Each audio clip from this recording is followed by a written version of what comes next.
Girls of the Sun, Under the Silver Lake, The Man Who Killed Don Quixote. Love it or hate it, the Cannes Film Festival exists in a class of its own, and the newly announced 2018 program is no exception. The 10-day event on the cusp of the French Riviera finds thousands of people from the international film community crowding into a small strip of land known as the Croisette, where revered auteurs compete for attention in the majestic Palais des Festivals, while photographers crowd the red carpet alongside an ocean of tuxedos and sparkling gowns. The lavish display often obscures the actual quality of the movies, but Cannes always has a wide range of options. Artistic director Thierry Frémaux and his covert team of programmers are notorious for screening films up until the very last moment, even late into the night before the announcement of the official selection. This year's program, revealed this morning at an early press conference, reflects that frenzied process.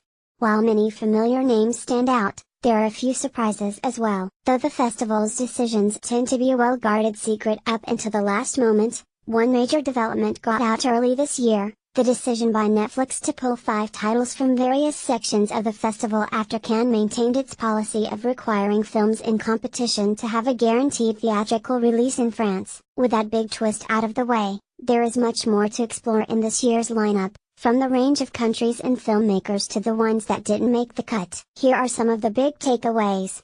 Read the full lineup here. Netflix isn't the only absent distributor. Netflix faced a challenging proposition with Cannes, which demands that all films in its competition must receive a theatrical release in France. Whether or not that winds up the case for the 17 competition films unveiled so far, the bulk of this year's titles face an uncertain future in US theaters. So far, there are only 3 films in competition with American distributors: A24's Under the Silver Lake from It Follows director David Robert Mitchell, Focus Features Spike Lee drama Black Klansman, and Cold War, the latest from Oscar-winning Polish director Paweł Pawlikowski, Ida, which was acquired by Amazon Studios last year. For now, it's the only Cannes competition entry from Amazon, which has previously had several more titles there. This is typical for Cannes, which tends to favor a range of international films that face a challenging market for foreign-language films in the US. Nevertheless, it's bound to come up more this year in the wake of the Netflix spat as one of the more ironic developments to come out of this year's selection. 2 Americans could win the Palm. American movies usually don't dominate Cannes competition,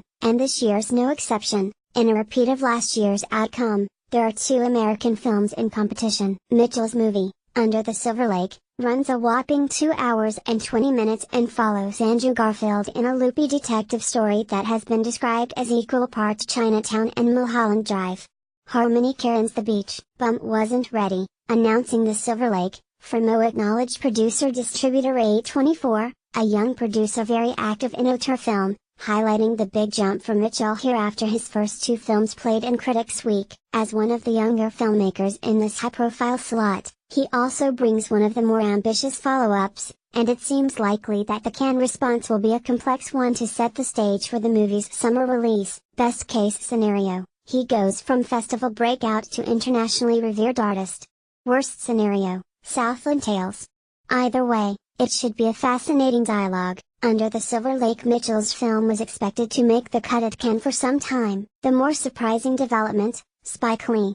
The iconic director launched his career at Cannes and left a big mark with Do the Right Thing, but years have passed since he returned there with a new feature, Black Klansman, which was produced by Jordan Peele's Monkey Paw Productions and revolves around the real-life story of a Colorado police officer, John David Washington, who infiltrates the Ku Klux Klan. Lee's narrative features haven't exactly clicked with critics and mainstream audiences in recent years, which attests in part to the creative risk that has remained a part of his work even in this later stage, but the incendiary and topical nature of Black Klansman is sure to generate a heated discussion about modern racism in America, especially with the iconoclastic Lee at the helm. Expect a Lee press conference. As a bonus, Frémaux revealed that 91-year-old legend Harry Belafonte surfaces in the cast. So where are the women?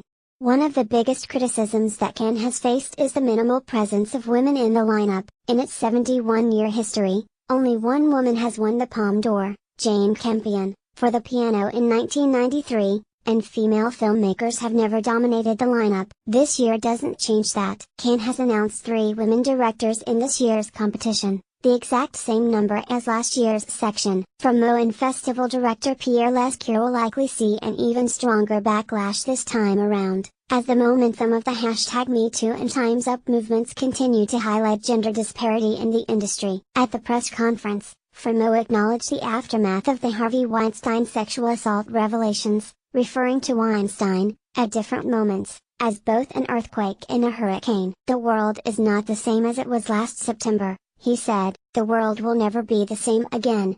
But he argued against connecting that scandal with the pressure to program more women directors. "We have to make a difference between the women filmmakers and the issues," he said. "There are not enough women directors, but we don't have time to talk about that here. Our point of view is that the films are selected for their intrinsic qualities. There will never be a selection with a positive discrimination for women."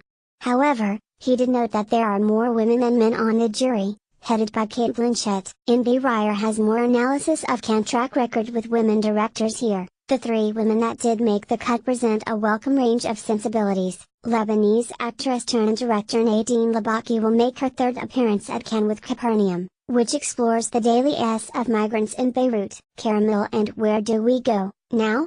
Established her bona fides as the Middle East's finest director of crowd pleasers, so this may be the most accessible of the three women-directed films in competition. However, there should be plenty of cinephile anticipation for the latest feature from another actress-turned-director, Alice Rohrwacher. The Italian director became a breakout filmmaker in Critics' Week with her debut Corpo Celeste and followed that up with the irreverent rural drama The Wonders, about a family in the countryside that auditions for a reality show. It won her the Grand Prix at Cannes in 2014, as well as a Lincoln Center residency where she developed her third feature. Shot in Super 16mm, Lazzaro Felice is a more peculiar rural story, about the life of a man with the apparent ability to travel through time. Expect a challenging, unexpected narrative from a filmmaker whose ambition is increasing each time out. Bang Gang, a love story. The third woman in competition will emerge as one of its big discoveries. Eva Hussen's sensual Bang Gang, a modern love story, was a breakout at TIFF's platform section that has gone on to find an international audience. On Netflix, her profile will expand to a vast scale as she brings one of only 3 French features to competition. Her sophomore effort Girls of the Sun, which stars Emmanuelle Bergot, herself a Cannes-acclaimed filmmaker who's standing tall, opened the festival 3 years ago, as a journalist embedded with a Kurdish female battalion fighting to take back its village. Expect an intense, riveting survival tale, one that will inevitably face some complaints about positioning a white woman's perspective on a Middle Eastern challenge, but will undoubtedly increase Hussen's profile with her capacity to tackle a timely cross-cultural tale. Still, the minimal number of women in competition leaves out one big name that many cinephiles have been anticipating. This article continues on the next page.